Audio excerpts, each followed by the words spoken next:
لو انت مريضة سكري وحامل أو بتخططي للحمل، يفضل انك تدخلي الحمل بوزن طبيعي، لأن زيادة الوزن هتزود مشاكل الحمل. وأول نصيحة انه قبل ما تفكري في الحمل ان يكون السكر التراكمي بتاعك أقل من 6.5، 3 شهور أقل حاجة قبل الحمل.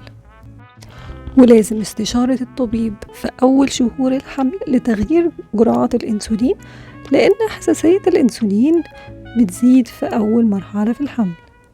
وترجعي تاني تستشيري الطبيب لتغيير جرعات الأنسولين بعد انتهاء أول 3 شهور، لأن حساسية الأنسولين بتقل بعد ال3 شهور الأولى.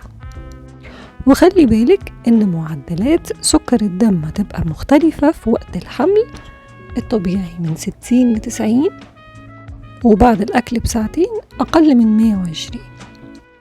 وزي أي سيدة بتخطط للحمل لازم تاخدي كبسولات حمض الفوليك أسيد. ومن التحاليل المهمة اللي تعمليها في البداية تحليل الCBC عشان تتأكدي إنك ما عندكيش أنيميا. وأهم نصيحة إنك تنظمي وجباتك وما تمتنعيش عن تناول الطعام فترة طويلة، علشان ده ممكن يعرضك إنك تدخلي في كيتوزس، لأن الكيتونات بتنتقل للجنين وممكن تسبب له مشاكل صحية خطيرة.